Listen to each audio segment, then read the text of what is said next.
For example, the Hebrew verb aman, to be supported, from which we derive the verb to believe, has the corresponding noun emunah, which means faith or faithful, where we get our word amen from, right? Aman gives rise to amen. Both in the Hebrew and in the Greek, it sounds the same.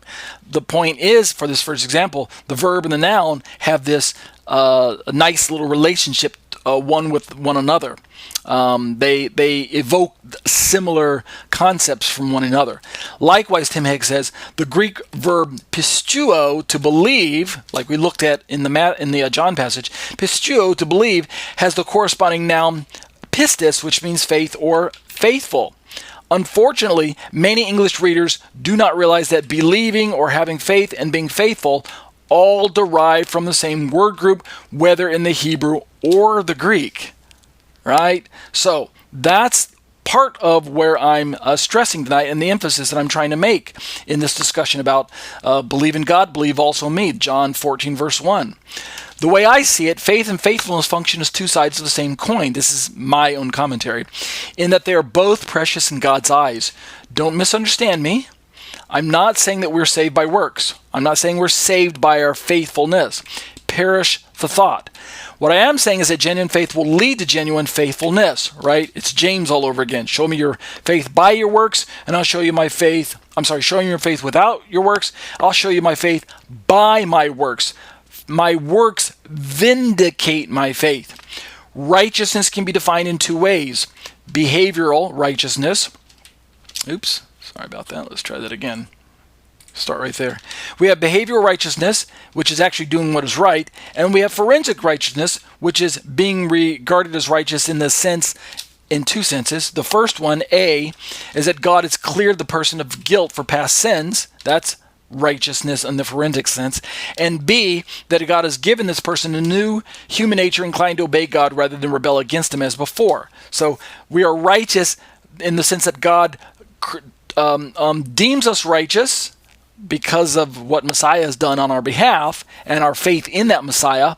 And that's this imputed righteousness that God gives to us.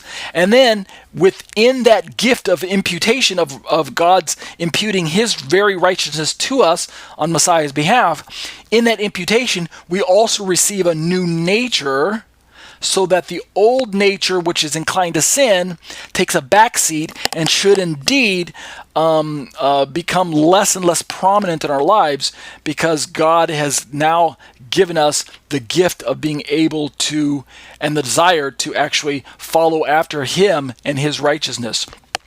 Millard Eckerson stated it this way, a Christian author. Sanctification is a process by which one's moral condition is brought into conformity with one's legal status before God. So understand how the two righteousnesses are working together. And so I have 2 paragraphs that I want to read here, and I'll finish this part. And I think I will pick this up next week and make this a part 2. We'll see how this works its way out through the book of Galatians, and I'll take my Shema study time to look at this. Thus, our verse in Habakkuk is a fitting one for our study on faith and faithfulness. For indeed, this passage is a decisive verse for the Apostle Paul, both where he uses it in Galatians and in Romans.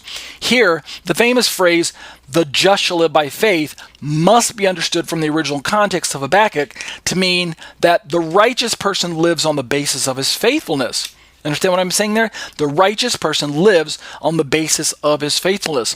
In the time of Habakkuk, the nation was being torn in her loyalties, whether to trust God in the covenant he had given or to ally herself with the nations for her protection.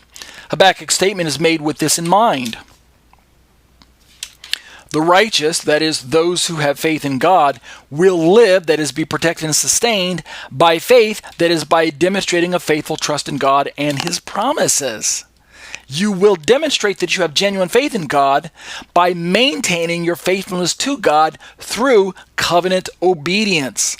It is this understanding of faith that Paul carries into the argument of Romans and is sustained throughout the book of Romans and Galatians as well. We'll stop there, and next week we'll pick up, I'll read this last paragraph here, and then I'll turn to the book of Galatians, and we'll continue looking at this through the lens of the idea of, you have faith in God?